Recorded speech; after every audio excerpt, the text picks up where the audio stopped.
Hey guys, well, welcome back to the Legacymakers podcast. Super excited to have Ben Applebee with us today. He is a dear, dear friend of mine. We've been traveling, running together for maybe 10 years or so. So we go back a little bit, but I have him as a guest today, and I'm just excited to have him share with us and share with you some of the things that are both kind of tracking with both of us in our ministries and with our families. And I think it'll just be a cool conversation with maybe some special nuggets. So just excited to have you guys listening. But yeah, this is Ben Applebee. He's the pastor of Generations OC Church.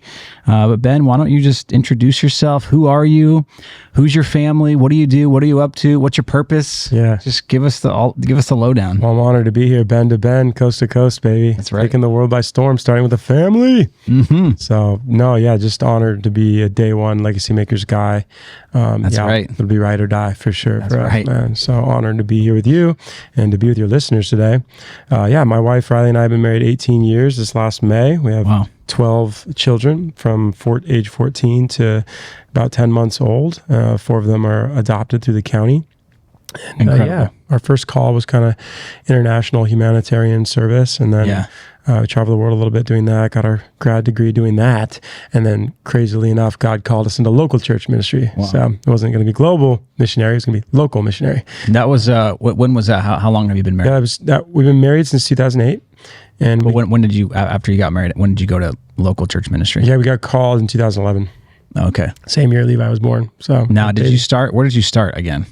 Yeah, we started at then Watermark. Okay. And Watermark was just a merge. Yeah, it was a merge of 2 Irvine churches that got into a building, got into Costa Mesa, and since changed the name into Generations. Yeah. And my father-in-law was the one who invited me to be a youth pastor. Yeah. Became a youth pastor there. And then 3 years later, I was a youth pastor at the Crossing Church in Costa Mesa, where you and I worked and met. Okay. And then became an associate there. And my father-in-law called me again, and he was interested in a succession process. Mm-hmm. And it's amazing. It was such a gift, because at that time in my life, it was like hit the wall, didn't know where we were going to go. The 2 jobs I thought I might get at the church were taken by other great men. And he called me that same month and just said, let's do succession. And so came back in 2017 to then Watermark. And we just built this plan, survived pandemic, and 6 years since have been many iterations of replant, revitalization, reorg, and I'll be nothing and nowhere without my wife, who's just been, such an incredible sidekick and partner in local church ministry. And over that same span of time, the 14 years of being in church leadership, had 12 kids in those 14 years. And so, and that's a God story and a whole thing we can go into, but we'll get into that for sure, dude. Yeah. That's awesome. Well, so I guess on the idea of church, what do you feel like has you fired up right now about just church ministry, being a pastor? What do you see on the horizon that kind of gets you excited? Yeah, man. Right now, I'm super lasered in on the next generation, bro. Yeah, I'm ready to just give it away to the next generation. Just the keys, the car, the house, all of it, bro. Like there's this other great, organization in our area. Some know them as Circuit Riders, some know them as Activated Church or The Send. I know you're dialed in with them as well. And I went to their prayer gathering called Green Room, Greenhouse, something like that. Okay. Almost 2 years ago. And it's all these it's all college age pretty much, men and women from like every race, color, gender in this room, and they're just worshiping their hearts out. And you stand in there and just like in awe that there's this much passion and this much like confidence and faith. And one of the first thoughts I had was like, I want to bring my teenagers here so they can get a taste of like, quite honestly, my perspective was like, this is who you should marry. I think you should look for students like this when you get that age, of course, but like, and so my point of that story, just to land the plane here, is like, being around them, and obviously they exist to give it away to the next generation, right?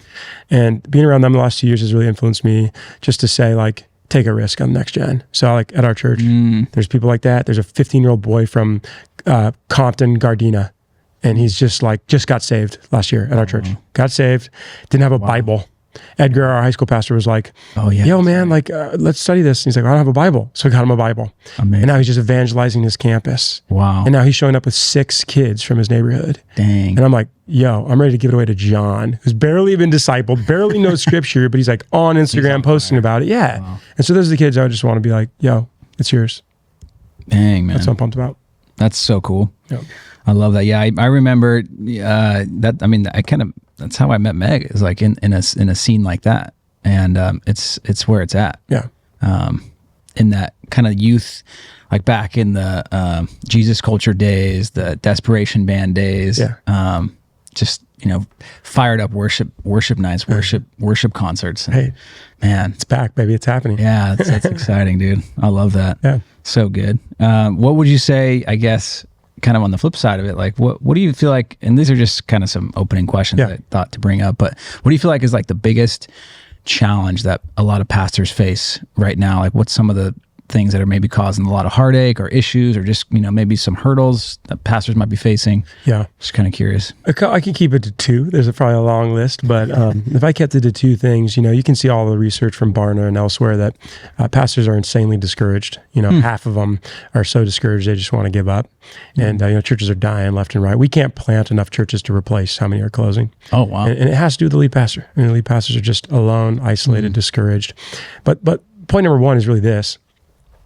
What I've learned in the last couple of years is removing my own ego and identity from the work and the ministry. Yeah. So that's a problem, because if you get your ego and your identity tied into the fruitfulness of the church, then when it doesn't go your way, undoubtedly you're going to feel undone. You're going to feel like failure and like you want to quit. So I think that's a big issue for pastors. Yeah. Obviously, we don't want to be cold and disconnected from the work. You're going to be in it, but it's leading from a gospel core. So that's a huge challenge for pastors. I think the other thing that my wife and I spent some time talking about is commitment. Just like people that are ready and willing to pick a church and plan to die there. That really drives me. And it's a huge challenge, man, because you got cultural Challenge tides for pastors. Yeah, because how can you get anything going when the people you're investing in are gone 2 years? So it's just, you want a committed core to build on and to multiply and reproduce. And so what do you feel like on that note of the commitment, what do you feel like the issue is? Like, why does that happen? Yeah, it's multifaceted. On the one hand, we're in an incredible market, dude. I mean, as you know, Southern California is so hard for next gen to take up roots. I mean, just straight up and down, they can't afford it. And so California is an incredibly gnarly place to be called right now. I mean, I just talked to a pastor who you guys know, Jonathan from Harbor Light, just down the road, and he got called here from Texas. Yeah, that's right. I mean, he's the one getting called this way. Everyone else is going to Texas or Tennessee or Idaho or whatever. Yeah. And so that's we just affirm that. It's not like we can shake our fists at that all we want, but these young families are going to go where they can survive, where they can live. But I think the other thing is we just have a very, very low theology of covenant community. And we at our church, we define covenant as committed love. Are you going to be willing to die for the person next to you because they're willing to die for you? So we have such a low bar for covenant theology, but also ecclesiology, right? The theology of church. Like, what is it? Yeah. What are we? Who are we? And if it's not people journeying together, then you can have a hard time being on movement. Yeah, so good. Yeah, so I guess, and this is kind of a rabbit trail, but what causes a family? Let's just go there. Like, what causes a family, parents, couples to kind of meander, to gravitate to different places? What do you feel like is there like a cultural, societal issue thing that's happening? What are the temptations in that? Yeah. I think there is a pretty heavy consumeristic cultural tide for sure. People are in our market, if you want to keep using that word for churches, which is kind of sad, but it's true. It's a competitive marketplace, right? Yeah. So people are going to vote by preferences, which is really hard. The second thing that's really hard is that as soon as it gets difficult and you get hurt or offended, someone even loses your trust, which happens in church. It might be the definition of church. Broken, messed up people that come and they hurt each other. It's inevitable. Yep. But we've seen a lot of people just dip as soon as that happens. Yeah. And it's so sad because the other side of that woundedness or the offense is reconciliation, forgiveness, actually becoming a community that's resilient. Yeah. So those are at least two that are very hard to overcome. Yeah. Yeah, I see that a lot around here for sure. It's so easy. Yeah. Especially here, man. Yeah. The consumeristic mindset is insane. Yeah. And it seeps in. I think it can seep into your mind and your family and in your home and as in your life. Yeah. And inadvertently it seeps into how you think about church. Yep. Which is unfortunate, I mean, I'm of the belief that it's like if you're called, and it's not at that point when you are called to a church, it's like your calling is obedience. It's not about the style of the preaching. It's not about the music, the loudness, the way, what the topic is. If you're called, then it's up to you to be obedient. Yep. And if you choose to walk away from that calling, then, it's disobedience. Yeah. Ultimately. I agree.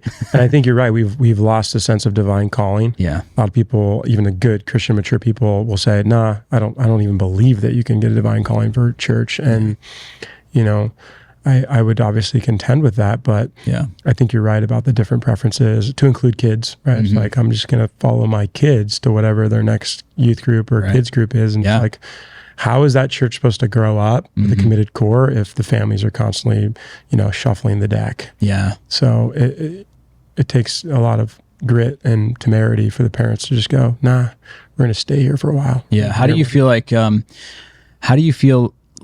that a person can identify whether or not they're called? That's good. So I've gotten used to giving the speech because of people that leave in a good way, and they're sent because they're leaving because they must. They're out of county or out of state, and so I give them the same talk every time, and I go, give it. First of all, when you're out there church shopping, and I mean that redemptively, they got to go to a new area, so they have to go find out where they're called. And so beyond getting a supernatural word from the Lord about, yes, I'm highlighting this church for you. Yeah. When you go there, the first thing is you got to give it a fighting chance. Yeah. So you're not going to know in 1 or 2 visits. Yeah. You're not. You got to be there a month or 2 and somewhat regularly to get a sense. Yeah. Next thing I tell them is when you're there, what you're looking for is the really the marriage or the match of culture. And culture is something that is not on a banner on the wall or something someone's even going to say from the stage. It's intangible. It's something you're going to taste, touch, and feel from given amount of time. Yeah. And when whatever the culture is in that local church matches up with the culture inside you, I think that's as good as you can do to find this is where we're called. Yeah. And so, and probably somewhere in there, I'm like, meet with the pastors, meet with pastors or elders or whoever it is, and just, ask all those good questions. Because if you find out right away we're doctrinally misaligned, then okay, cool. That's you might have to pack up and go to the next one. Yeah, makes sense. Yeah. I remember when we first started coming to Generations, which is where we go to church. I think we've shared this with you too, but we had just stepped off staff at the Crossing Church, and Megan had been there for her whole life, for 30 years. Yeah. And so she had never had the chance to really even venture out and see what else is out there. And so you guys did this. You walked this out. We did, yeah. And we walked it out. We probably went to 7 different ones, probably for about a month, 2 months at a time, just for a whole year, just checking them out. We went to, I guess I won't list them all, but different ones in the area. And I think we went to Generations. Maybe that was the first one we went to, and then we kind of checked out some other ones, and we came back, and we were kind of almost assessing the like what you said, the cultural fit, I guess, and maybe the call, like the sensation that we felt the first month. We came back, and we're like, okay, let's evaluate that again. Let's see if it's still there, essentially.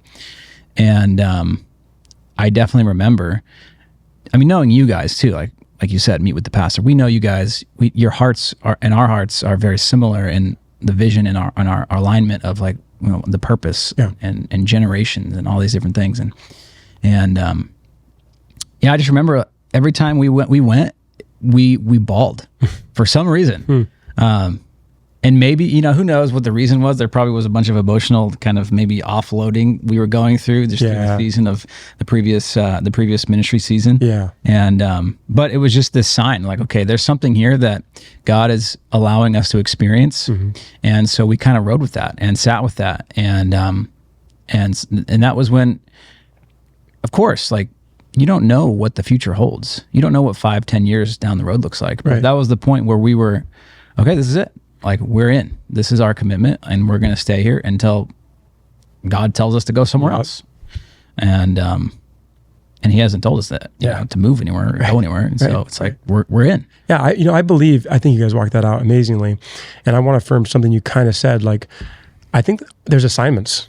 Like I believe in assignments. And so like I believe you guys could be called to a new assignment. I believe I've watched other people get called to a new assignment and like for a church plan or a startup or the city that's closer to them and they drove, they passed 50 churches to get to ours. I'm like, I totally support you. Like go to that local church down the street. That's the vision God's given you. Those are easy people to send out, you know?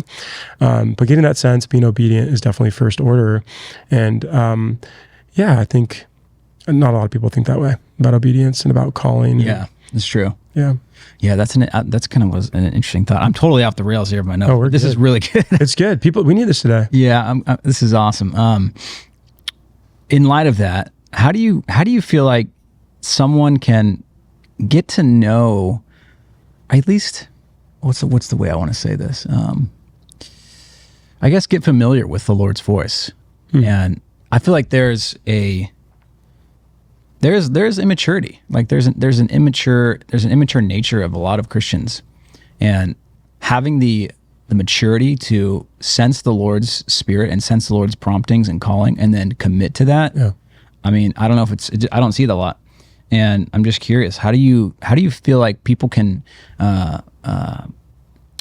grab a hold of really committing to what God is telling them, and being kind of taking it with faith, but also having that sense, to kind of move into that level of maturity. Yeah, it's such a good question. Generally, the idea of how to hear from the Lord, and I love what our friend Christopher Perrin, the tattoo pastor, is saying. He's been reminding me of this a lot recently, like that God is speaking through all of your senses. So he's speaking through feelings and emotions. He's speaking through opinions. He's speaking through words. He's speaking through scripture. He's speaking through the people of God, like all of it. He's even speaking through fears and spiritual attack. Like we have this weird, almost like polytheistic view of like, oh, God only has to do with this good stuff and all the other stuff must be the other side. And we affirm there's an enemy and a dark side, but it's like even the Lord who's sovereign over all is using all the data information to speak to us. And so it's not always just the audible voice of God or a prophetic vision that I think we get. We use all of that as the full counsel of God's revelation to say, okay, we've been quiet enough. Yeah. We've stopped and been still enough. That's good. Now we've heard, and where I love to challenge people is like, if you've heard, all that's left is simple obedience. Like, what are we doing? Yeah, like, right. And I think another thing that you and Meg stand for beautifully that we're just totally yoked in is like, you better be together with your spouse.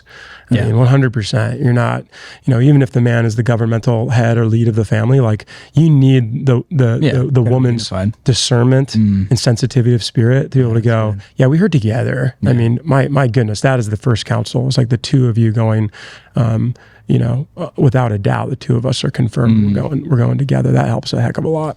I'm wondering, just had this thought, in the spiritual realm, in the spiritual sense, do you feel like there's a spirit of like being orphaned, like an orphan spirit, to where that, maybe spiritually it prevents people from, or like, the idea of like abandonment. If you have this fear of abandonment and trust, and you go to one place and you kind of have this pattern of like 2 years here, 2 years there, 2 years there, 2 years there, almost like just the whole foster system in the church, just for going to church. How would you what thoughts around that? Dude, we see it all the time. It's completely, sadly, alive and well. People are just, they'll stay for a while. This happened recently. I just use this as an anecdote and illustration. These two young women, recent college graduates, and I had the coffee with a pastor meeting with them. And it was for them to come to me and say, we're called. This is the place. Okay. Like we're going to be here with tears in their eyes. Like we're confirmed. We've been beat up. We've had hard experiences in our family system and other churches. We've seen unhealth. We've seen, and we love the mix of this church that it's gospel centered and spirit led. And we're here. And then within 2 weeks, they heard something they didn't like from the stage and they were gone. Wow. And it was completely an orphan spirit type of thing. Like I actually believed for them, even when there was the conflict or the friction that they felt, I'm like hang out and you can get healed here. You can find sanctuary here. You're going to get patched up because we carry family. That's what our church carries. Like we're totally exist to place the lonely into family. So good. But because the information came to them of hurt and offense and disagreement, they came under that spiritual agreement and go, can't do it here. I better go to the next place down the street. Wow. And I know we're the third church in as many months. Yeah. So it grieves the pastor's heart to see that. Where do you feel like that comes from? Do you feel like there's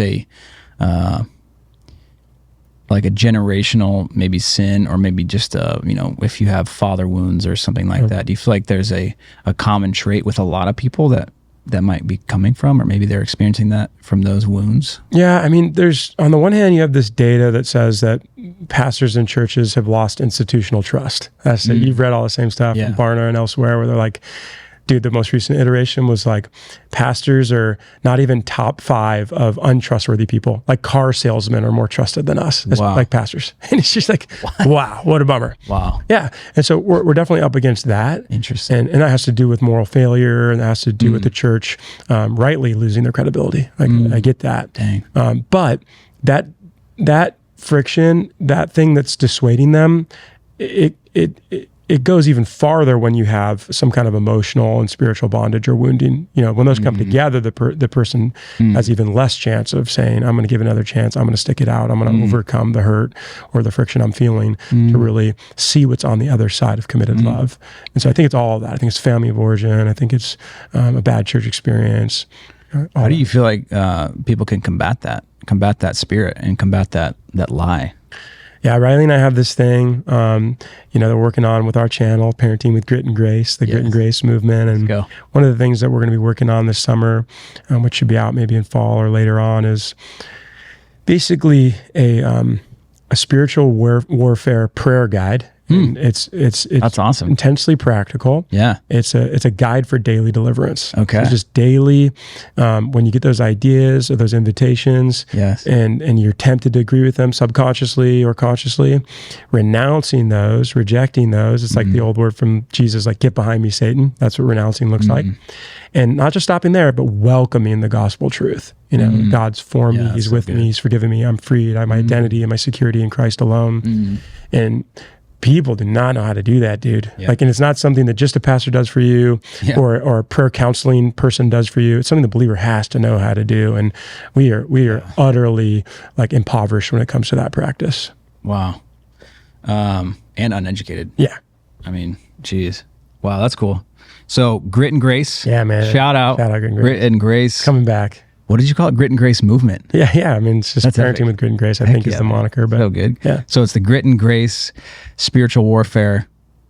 What? Yeah, I don't know. I can't remember. We don't have titles yet, but it's a daily guide. That's so epic. It's a daily guide for deliverance. Dude, yeah. We got to drop that, man. Heck yeah. Let's go. Yep. That'll be so good. That'll be a great resource.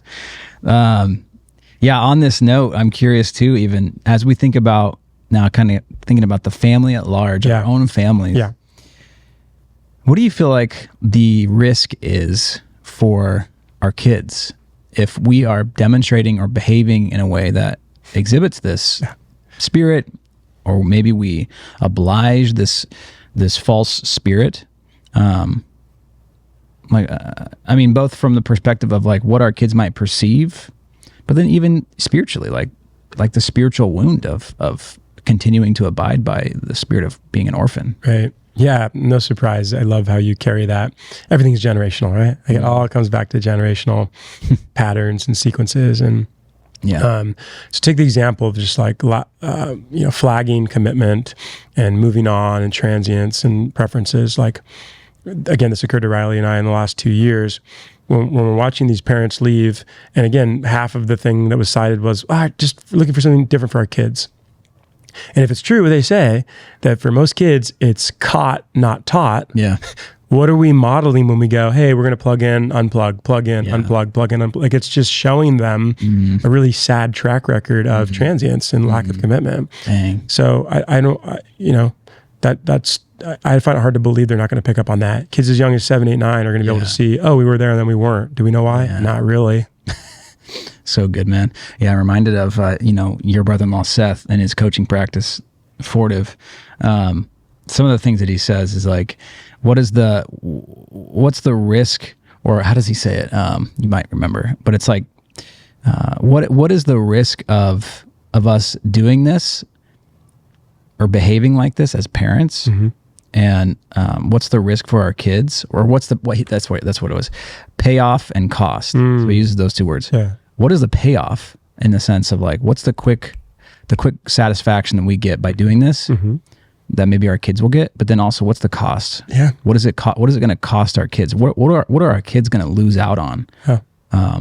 In like covenant love? Like what do you think? Yeah, man, I think that's so good. Everything's trade-offs. Yeah. So like I've even trying to be nice and merciful with some of these families. Like, hey, I get it. I want let's take the teenage example, because that's when a lot of people are making transitional moves. They're like, I just don't like the size or the type of students that are in the student ministry, J-High and high school. And so like, we're going to go somewhere else because our teenager needs something bigger or better, whatever. And I'm like, okay, like, yeah, do it for the next generation. Because I'm committed to every generation falling in love with the local church. So I'll give them that speech. Yeah. I'll be like, yo, do this. Like, even if it means you take a hit so they can thrive. Yeah. Like, I appreciate that. But that's a trade-off. That just to Seth's point, it's like, there's one problem with that. Here's the pushback I give. Revision. Are you reading that book too? Oh, Family Revision? Yeah. Megan is. I have yet to kind of really dive into it. Shout out for that. I haven't read it either, but Riley cracked it open right away. She's like, I've like dabbled a little bit. Chapter 1, dude. Chapter 1. The guy's like, the whole family system is based off individualism. Yeah. Where the whole family serves one kid. Yeah. So whether it be we're all going to pack up now and go to little Johnny's, sport, we're going to all pack up and then do Susie's performance. We're going to, it's like, what are we modeling to them? What are we showing them in terms of that cost payoff, except individualism? And so that's such a prophetic challenge for us, because guys like me and you, we knew that the culture's propping up consumerism and individualism. Yeah. But now, like this guy, I forget his name, but people can Pryor. He's saying, yo, that's symptomatic in the family itself is modeling individualism. Wow. So we just, like guys like me and you are trying to rise up and go, nah, we're going to be a tribe. We're going to move together. Yeah. We're going to die together for stuff. Yep. And it ain't going to be no, altar of individualism just for one kid. So that's a move. That's so good. Yeah. I just feel like there's so much that, I mean, if we miss this, if we as parents miss this, then like our kids are we're just setting them up for the same thing. Yep. And it feels like too big of a cost. Yeah. Excuse me. I want my kids to understand what it means to be committed to a church and be committed to a church family, and to be in it through and through. Yeah. And to walk things out and to learn and to grow. I mean, I think that's one of the biggest benefits is growth. Yeah. Is maturity. Yeah. Is growing up, and then having the opportunity to walk others through the same process, through the same maturity, and experiencing so much forgiveness and grace and relationship. Yeah. I feel like do you have any other thoughts on that? I love what you're saying there. Like, you and I have rapped for many hours talking about generational cycles, right? Yeah. And I heard on a podcast the other day, the gal said, this cycle of brokenness ends with me. So parents, I mean, that's your challenge. That's your call out. Yeah. Are you going to be the ones that go, I'm standing up? I'm standing up. That cycle, whatever it is, fill in the blank, the orphan spirit, the woundedness, the offense, the hyper therapeutic boundaries culture, whatever, like that stops with me. And we're going to do something that's, across 8 generations. Yeah. And not just our 2 feet in front of our face. Yeah. That's interesting. I hear it a lot, that the idea of being generationally minded, even with what we do with Legacymakers, even the word legacy comes across as it's too far removed. It's not relevant. It's not urgent. It's not right in their face, And so it's hard to wrap your mind around. Okay, how do you actually live and build a legacy? How do you actually live generationally? Right. And I'm sure Jeremy Pryor in his book Family Revision has a ton of words on that. But Todd Proctor, our friend from one of the founding guys from Rock Harbor, says, he goes, are you living to be the best, or are you living to raise up 20 better? Yeah. But to your point, what that assumes is you're living for people you haven't met yet, don't know yet, can't see yet. And so you have to talk about obedience, bro. You got to make up your mind and heart to be like, this is for all the people that won't even be at my funeral. Yeah. They won't even know me, but they're going to know the second or third or fourth that came after me. So making that commitment, dude, for something you can't see. Yeah. But that's the faith legacy of the patriarchs. That's what the Bible, the Old Testament scriptures we're reading is like, that's what the whole thing is. And they were all like that. They all thought that way. They all thought generations for my kids and my kids' kids and my children's children. Man. I know Jerry Towell is all in that too, right? Yeah. He's all into that. Yeah. That's one of my spiritual fathers. And so good. Why we got 12 kids. And that's the way God sees it. I mean, that's how God thinks. That's how God sees. He is, obviously he's outside of time. He's timeless, but he sees the generations. Yep. Like, why can't we see the generations? That's faith. Yeah. That's faith. Yeah, You walk by faith, not by sight.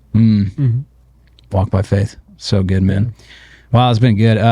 There's a couple other topics I want to hit on that might be a little bit lighthearted, maybe a little bit more lighthearted. This has been really good, though. Thanks. Dude, we got the hammer, bro. Yeah.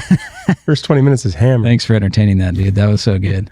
Yeah. So kind of, I mean, within the realms of this similar conversation, but, in light of what Legacymakers is up to, in light of what Generations is up to, some other thoughts on just family discipleship, and then maybe even homeschooling. We can hit on some of that and this other comment that I've been kind of mulling over in my mind for the past couple months.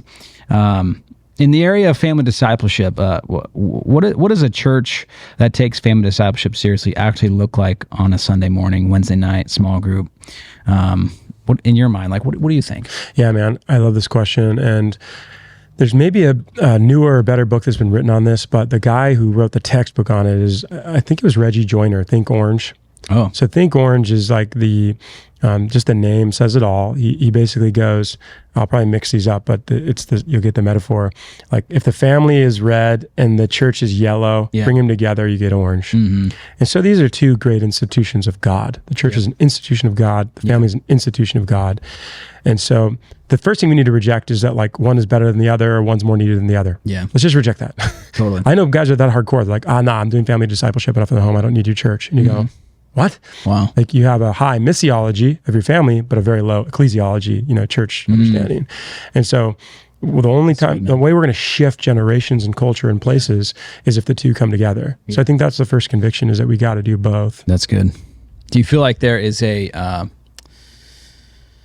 way, I guess the way that I noticed this is, with the consumer mindset, do you feel like there's a consumeristic bent towards modern churches, some modern churches, that would render themselves as substituting themselves for the family ministry, right, or not? Yeah, the way I'd relate to that question is like, many times we will see the onus put on the church. The family believes, hey, it's going to be the church's job to disciple and raise my kids, make sure they turn out okay. Well, let's just do the math. If the church gets your kid for 3, maximum 5 hours a week, let's say they're there on Sunday, they're there on Wednesday night, that ain't going to cut it. You got 165 hours a week or whatever it is, that ain't going to be okay. Yeah. I mean, it's worked in some circles and places, but that is not a holistic discipleship picture.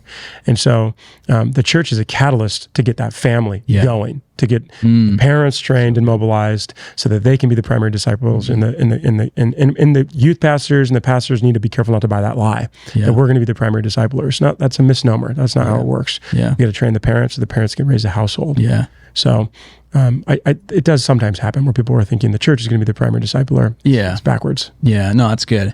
I mean, but even on that note of thinking orange, I feel like it's something. I mean, obviously, at Legacymakers, we're fully bought into helping equip and educate and empower parents to be spiritual leaders. But at the same time, our family, like we live kind of what you said. The idea of thinking orange. It's like you have to have both. I don't feel like we have a consumeristic mindset around church, whereas a lot of families might.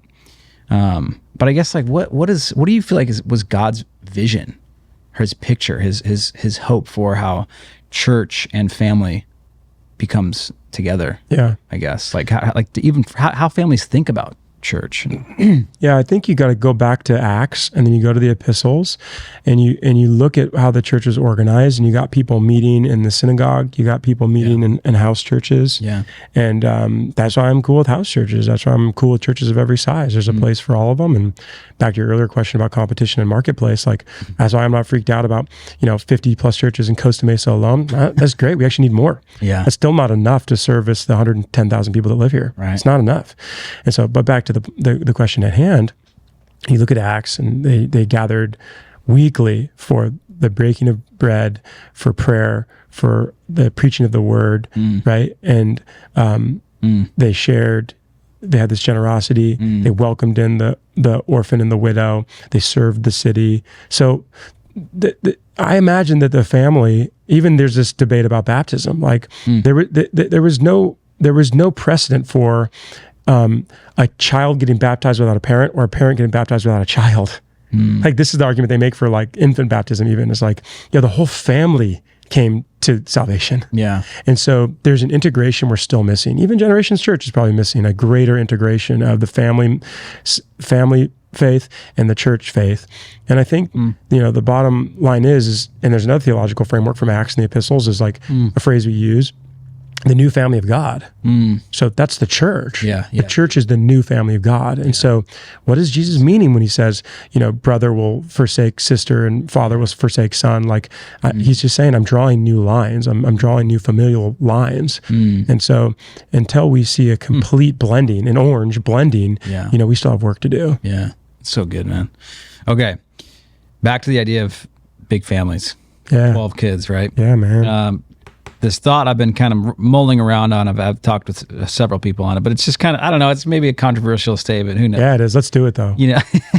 But it's just this idea that in our current world system, in this cultural moment, there's a lot of people that probably don't, at least from what I see, is like the family just isn't valued.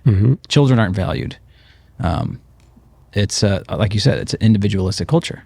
It's a self-oriented culture, and which obviously makes it so it's like, if you're gonna have kids, you got to sacrifice yourself. You got to die to yourself. You're gonna get married. You got to die to yourself.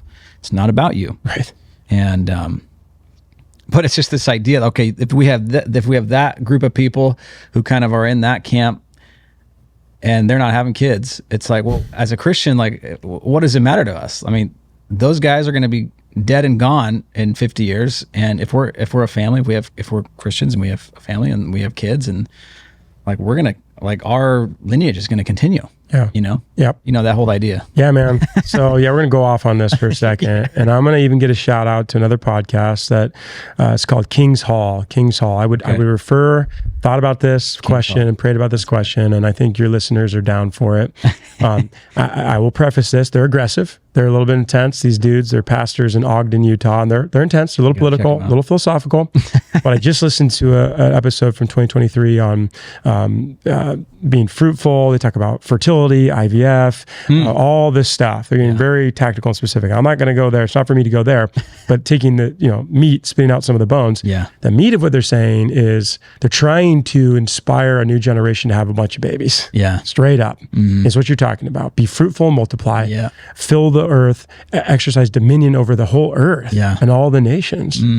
And dude, there's not enough people talking about this or writing about this. Wow. This idea of, how does God want me to build my family? Wow. Now, obviously, we've talked already about other ways to build your family discipleship wise, but even just let's pick on numerically.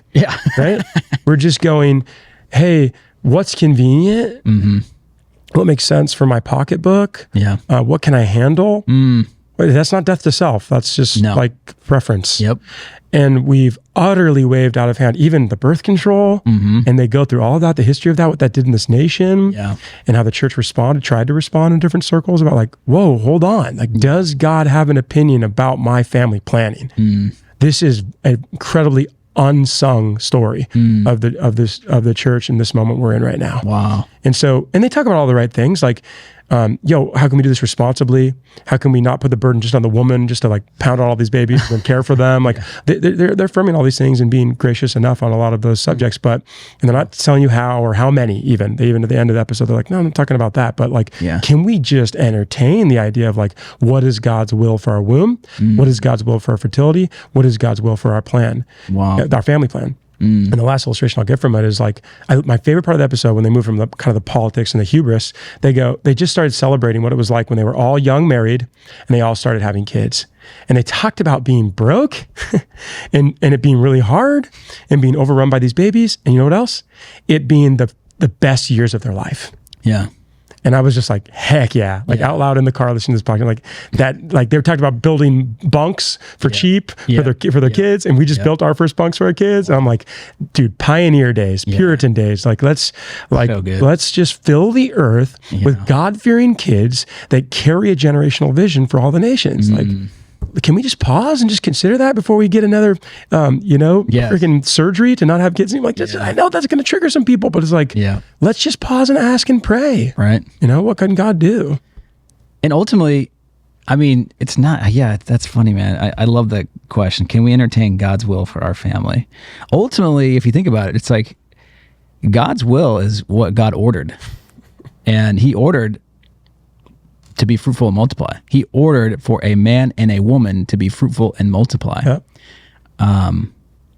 And so that means that just means no birth control.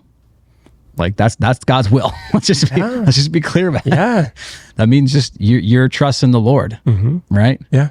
Do you feel like people are like, what other kind of hangups and fears and risks that people feel like they have to deal with that? I think you said it. I think it's about fears and anxieties and pragmatisms, and we've just erased God. We've just made this completely atheistic decision about our family planning, and we just and you're right. Riley and I have had this conversation many times. Like when we're praying into having kid 9, 10, 11, and 12, like we're not praying God's what's your will. No. He's already spoken. Yeah, he's already spoken. So it's kind of a silly thing to be like, what's your will, Lord? Yeah, is God, do you have a heart for more kids? Born into a faithful family that believes for generational legacies? Like, that's silly, Yeah. And yet we still pray and we're still discerning. And we're asking the same question every time. How's our marriage? How's our current load of kids? Like, how's he coming to us? What's we're sensing? How's our bodies? All of that. But the number 1 and 2 questions is not, do we have enough money for this? And what will people say about us? Those don't have bearing on our decision making. And yet for most people, it does. That's good. So I just think we need to wrestle with those idols, those cultural gods that keep us out of, fruitfulness. That's so good, man. How do you wrestle with those, I wonder? People, I mean, we get looks all the time at the grocery store. People are like, oh, wow, you have a lot of kids. Like, oh my gosh, you got your hands full. Circus. How do you do it? We're just like, okay, whatever, just move on. Yeah. But, I'm sure some people get those thoughts and they're like, what do I say? Or they, it's easy to want to oblige the culture. Right.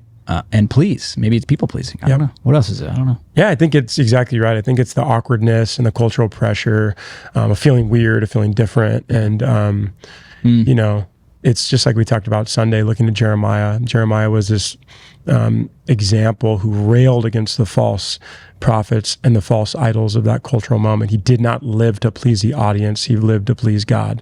Like it was only God's opinion. It was only the words of God he was depending on minute over minute. And so until we die to even immediate family expectations of us, man, grandparents, I don't know if you faced this, we've shared, like, grandparents have had a hard time, looking at us growing our family this way, or relatives or friends. Another one? Yeah, exactly. And it's like, it's cool because now they're like bought in, in the early days it was harder, but like now they get it. Like now they're saying to their friends, like, proudly how many grandkids they have. And it's like, that's what it should be. Like you should be proud. Like you're part of the village raising these guys. You've gotten a taste of how beautiful it is.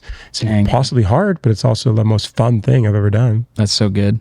Yeah, there's a great psalm here. I'm going to read it for you. This is how we're going to cap the episode right here. Let's go. Psalm 128. I think it's Psalm 128, 7, I believe. Yeah. Or no, just the whole thing. Blessed is everyone who fears the Lord, who walks in his ways. When you eat, let me switch the versions here. Make it a little more easy. How joyful are those who fear the Lord, all who follow his ways. You will enjoy the fruit of your labor. How joyful and prosperous you will be. Your wife will be like a fruitful grapevine flourishing within your home. Your children will be like vigorous young olive trees as they sit around your table. That is the Lord's blessing for those who fear him. And then he goes on, may the Lord continually bless you from Zion. May you see Jerusalem prosper as long as you live. May you live to enjoy your grandchildren. And may Israel have peace. So, dude, just to punctuate that, that opening verse reminds me of the famous either psalm or proverb, right? The fear of the Lord is the beginning of wisdom. That's it, guys. So if you're listening to this and you're just wondering, how do I begin? How do I overcome? Just do a quick check of what has your fear. If you're afraid of man, if you're afraid of culture, if you're afraid of other people's expectations, then that is your God. You need to replace those idols and those cultural fears with the fear of God alone, and everything else will be given to you. So good. Great word, bro. Amen. I love it. Well, thank you guys. Thanks, Ben. Thanks for hanging out. Great talk. Appreciate it, bro. My pleasure. Thank you guys for listening. We will see you on the next episode.